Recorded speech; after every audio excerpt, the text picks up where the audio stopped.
সুপ্রভাত, আসসালামু আলাইকুম। আশা করি যে যেখানে আছেন আল্লাহর রহমতে সবাই খুব ভালো আছেন। আলহামদুলিল্লাহ, আমিও আপনাদের দয়ে খুবই ভালো আছি।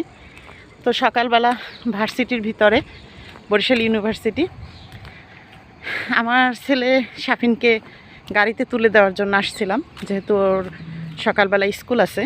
তো স্কুল বাসে তুলে দিয়ে বাসায় যাচ্ছি।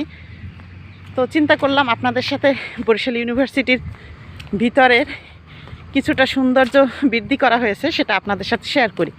এরা কিন্তু প্রতিটা গাছের নিচে আর কি, নিচের অংশটায় চুনা দিয়েছে। সেটা আপনারা জানেন, অনেকেই বিয়ে বাড়িতে বা একটু সৌন্দর্য বৃদ্ধি করার জন্য গাছের নিচের অংশটায় সাদা চুন ব্যবহার করে, যাতে করে গাছ দেখতে অনেক সুন্দর লাগে। তো এভাবে করে দেখতেছি প্রতিটা গাছের নিচেই কিন্তু সুন্দর করে সাদা চুনাগুলো দেয়া হয়েছে। কারণ নতুন বছর 2025 জানুয়ারি মাসের আজকে সম্ভবত আজকে 8 তারিখ। তো জানুয়ারি মাস যেহেতু এখনও কিন্তু নতুন বছরের প্রথম মাস শেষ হয়নি, সেজন্য নতুন বছরে সব কিছুই সুন্দর করে সাজানোর জন্য চেষ্টা করতেছে।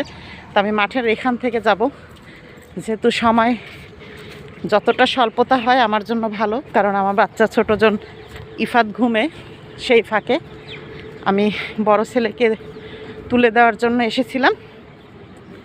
এখন বাসায় যাচ্ছি, আর বাসায় যেয়ে ছোট ছেলেকে ঘুম থেকে তুলে যদি পারি, সম্ভব হয়, তাহলে ওকে নিয়ে আবার মাদ্রাসায় বের হয়ে যাব নাস্তা করিয়ে।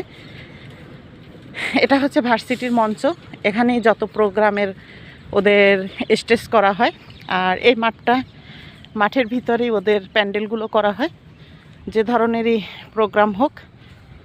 তো যাই হোক, সূর্য উঠছে আজকে খুব তাড়াতাড়ি, সবে মাত্র কিন্তু 7:30 বাজে। এর ভিতরে আজকে সূর্য উঠছে। গতকালকেও সূর্য উঠতে কিছুটা লেট করছে, প্রায় 10টার পরে উঠছে। আজকে কিন্তু সে তুলনায় অনেক তাড়াতাড়ি সূর্য উঠছে। আমি কিন্তু কোনাকুনিভাবে ভার্সিটির মাঝখান দিয়ে চলে আসলাম। তো দেখতেই পাচ্ছেন সবগুলো গাছের গোড়া সুন্দর করে রঙিন করা। তো যাই হোক, ভিডিওতে ভুল ত্রুটি হলে অবশ্যই ক্ষমা সুন্দর দৃষ্টিতে দেখবেন। আর যদি ভিডিওটি ভালো লাগে তাহলে অবশ্যই লাইক দিয়ে আপনাদের পাশে থাকার মতো আমাকে সুযোগ করে দিবেন। যেহেতু আমি নতুন এই প্ল্যাটফর্মে, তাই সবাই ভালোবাসা দিবেন আশা রাখি। সবার জন্য রইল শুভকামনা, আমার জন্য দোয়া করবেন। আমি যেন যে আশা নিয়ে এই প্ল্যাটফর্মে এসেছি একদিন ইনশাল্লাহ সফল হতে পারি। আল্লাহ আমাদের সকলের সহায় হোক। আসসালামু আলাইকুম।